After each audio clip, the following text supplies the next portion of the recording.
Assalamualaikum dan selamat sejahtera. Bagi tugasan berkumpulan pengurusan kewangan, kumpulan kami akan membentangkan tentang analisis penyata kewangan syarikat IOI Properties Berhad. IOI Properties Group Berhad mula ditubuhkan pada tahun 2013 dan berpusat di Putrajaya. Syarikat ini merupakan antara pemaju hartanah terkemuka di Malaysia. Syarikat ini telah membina reputasi yang kukuh sebagai cabang hartanah di dalam IOI Group sebelum berjaya tersenarai di papan utama bursa saham pada 15 Januari 2014. IOI Group Berhad merupakan syarikat multinasional yang berpusat di IOI City Tower Putrajaya. Kegiatan utama syarikat tersebut meliputi pembangunan hartanah, pelaburan hartanah, kemudahan dan perhotelan. Baiklah, sekarang saya akan menerangkan tentang perbandingan analisis penyata kewangan pada tahun 2016 sehingga 2018 bagi IOI Properties dan SP Setia. Saya akan mulakan dengan nisbah kecairan yang boleh dibahagikan kepada dua, iaitu nisbah semasa dan nisbah cepat. Berdasarkan graf, nisbah semasa IOI Properties Group Berhad lebih tinggi pada tahun 2016 dan 2018 berbanding SP Setia Berhad. Manakala pada 2017, IOI mencatatkan nisbah semasa yang lebih rendah daripada SP Setia. Situasi yang sama juga berlaku bagi nisbah cepat, namun tidak banyak perubahan yang boleh dilihat dalam nisbah cepat bagi SP Setia. Pada tahun 2018, IOI Properties mencatatkan nisbah semasa sebanyak 2.34 kali, manakala SP Setia sebanyak 1.94 kali. Terdapat perbezaan sebanyak 0.4 kali.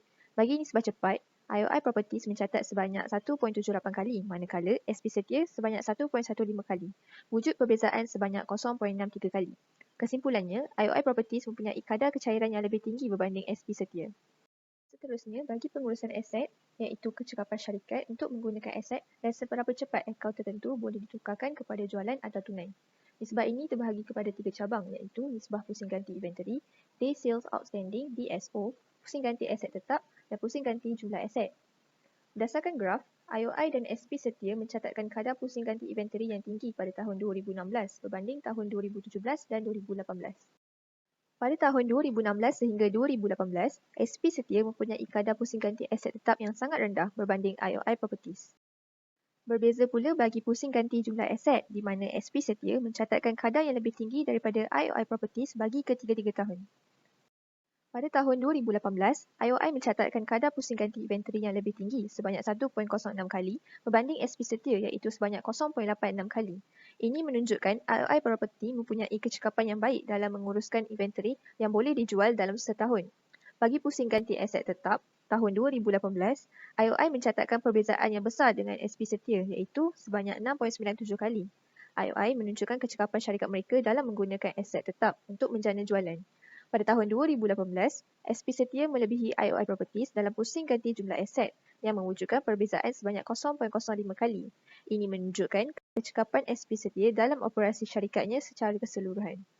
Merujuk kepada graf, kadar Day Sales Outstanding ataupun DSO bagi IOI meningkat dari 2016 sehingga 2017, namun mula menurun pada tahun 2018.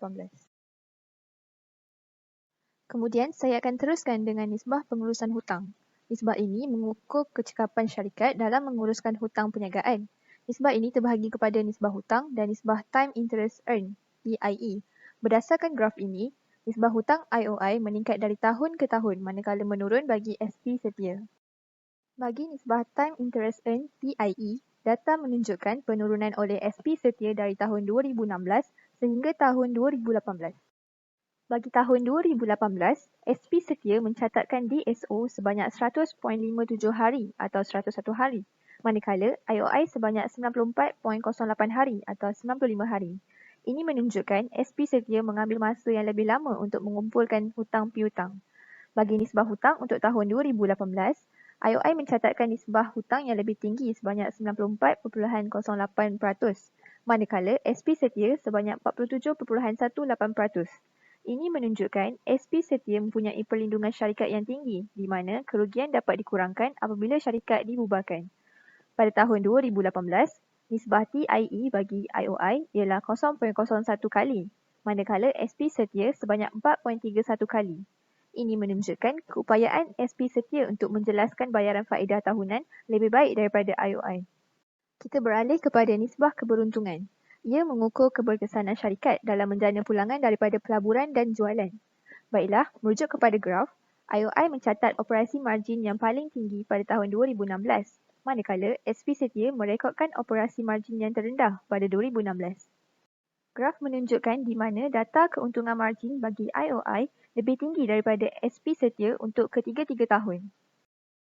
Bagi kuasa penghasilan asas, graf menunjukkan penurunan bagi IOI dan SP setia untuk ketiga-tiga tahun.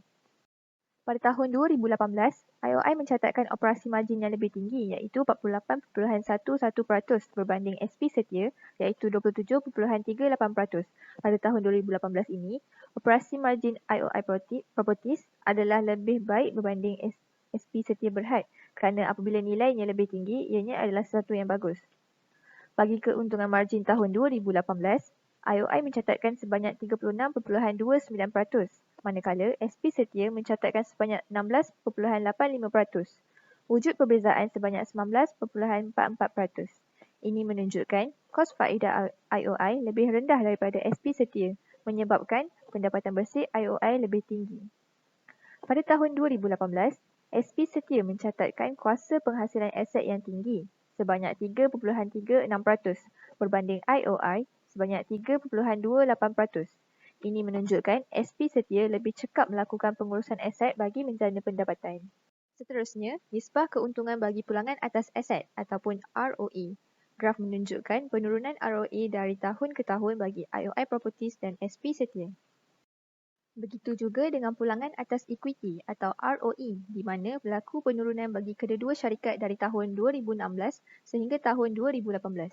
Pada tahun 2018, IOI mencatatkan ROE yang lebih tinggi iaitu sebanyak 2.47% berbanding SP setia sebanyak 2.07%. Ini menunjukkan bahawa IOI cekap dalam penggunaan aset mereka untuk menjana untung bersih. Seterusnya, ROE yang dicatatkan pada tahun 2018 bagi IOI Properties juga lebih tinggi daripada SP setia sebanyak 4.37% dan 3.91%. Ini menunjukkan IOI lebih cekap dalam menjana keuntungan bagi setiap saham biasa yang diterbitkan. Kita bergerak kepada nisbah nilai pasaran. Nisbah ini merupakan nisbah yang berkaitan dengan harga saham firma kepada pendapatan sesaham dan buku nilai sesaham. Ia dibahagikan kepada dua iaitu nisbah harga pendapatan sesaham dan nisbah harga pasaran nilai buku. Merujuk kepada graf, tidak banyak perbezaan data yang dapat dilihat. Namun, pada tahun 2016, SP setia mempunyai harga pendapatan sesaham yang paling tinggi berbanding IOI serta tahun yang lain. Bagi graf ini pula, data menunjukkan peningkatan bagi IOI Properties dari tahun 2016 sehingga tahun 2017, namun mula menurun pada tahun 2018.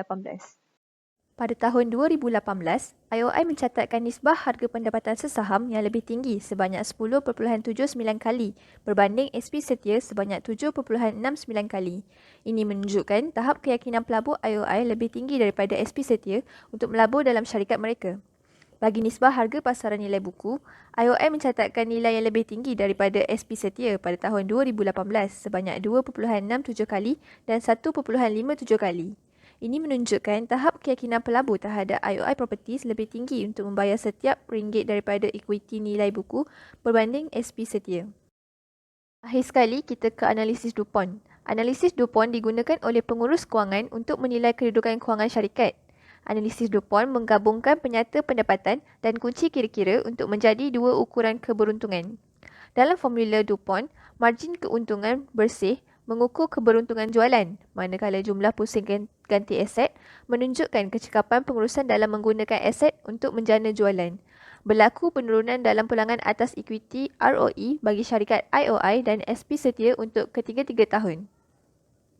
Berlaku peningkatan keuntungan margin dari tahun 2016 sehingga tahun 2018. Dan pada tahun 2018, kedua-dua syarikat mencatatkan keuntungan margin yang sama iaitu 16.85%. Pada tahun 2018, SP setia mempunyai jumlah aset yang lebih tinggi berbanding IOI, di mana SP setia mencatatkan jumlah aset sebanyak 0.12 manakala IOI sebanyak 0.07.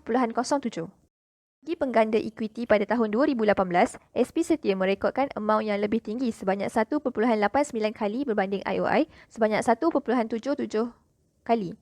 Berlaku penurunan ROE bagi IOI Properties dari tahun 2016 sehingga tahun 2018. Pada tahun 2018, IOI mencatatkan ROE yang lebih tinggi sebanyak 4.49% berbanding SP setia sebanyak 3.83%. Berikut merupakan antara cadangan kami untuk syarikat IOI Properties Group Berhad. Sekian, terima kasih.